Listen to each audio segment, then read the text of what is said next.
আমার সামনের এই যে তাসনিম আপু, তারপরে তার পাশের আপু, ওনারা যেভাবে তাদের সংসার জীবনকে তুলে ধরলেন, মনে হয় এটা জীবন না, কোনো একটা সিনেমার কাহিনী দেখতেছি আমি।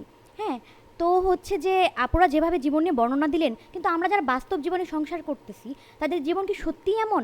জীবনে কি কোনো ঝগড়া নেই, ঝাঁটি নেই, স্বামী কি সত্যিই এরকম সুপারহিরো হয়? মানুষটার মধ্যে একটু ভুল থাকবে, একটু ঝগড়া হবে, আবার হাসি খুশি থাকবো।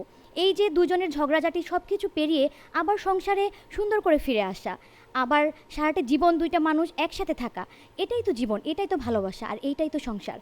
আর আপু বলল যে আমার স্বামীকে আমি কবিতা শুনিয়ে শুনিয়ে বিরক্ত করে ফেলছি, কিন্তু যেখানে আমার স্বামী আমার কবিতা, আমার সৃজনশীলতাকে ভালোবাসে, যেখানে বলে এই যে তোমার মধ্যে একটা কবিত্ব, একটা জ্ঞান আছে, তারপরে তুমি এই যে সুন্দর। বরং আপনার কবিতাকেই ভালোবাসে। হ্যাঁ, আপনাকে মনে এটাও হয় তো আমারই ভালোবাসাটা একটা হয় না তার। সৃষ্টি।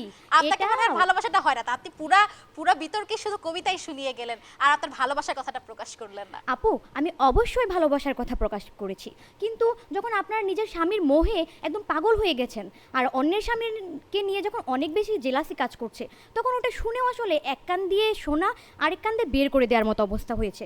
এখন আমি যতই বলি আমার স্বামী সেরা, সেটা তো আপনারা স্বীকার করবেন না, এটাই স্বাভাবিক, কারণ আমার স্বামী সেরা হলে তখন আপনার স্বামীরা তো আবার সেরা হতে পারবে না। তো আমি যেটা বলছিলাম যে আমার সৃজনশীলতাকে যে মানুষ ভালোবাসে, সে অবশ্যই আমাকে ভালোবাসে, কারণ আমার মধ্যে সবটা হতে পারে, আমার গুণ, আমার রূপ, আমার চোখ, বা আমার কবিতার লাইন, বা আমার গানের কোনো ছন্দ, সে সবটা মিলেই যে মানুষটা আমাকে ভালোবাসে, তার মানে সে আসলে আমাকেই ভালোবাসে। তার যদি আমার কোনো বিষয় নিয়ে বিরক্ত লাগে, বা তখন তো মনে হবে যে সে মানুষটাকে আমাকে প্রকৃতপক্ষে ভালোবাসে।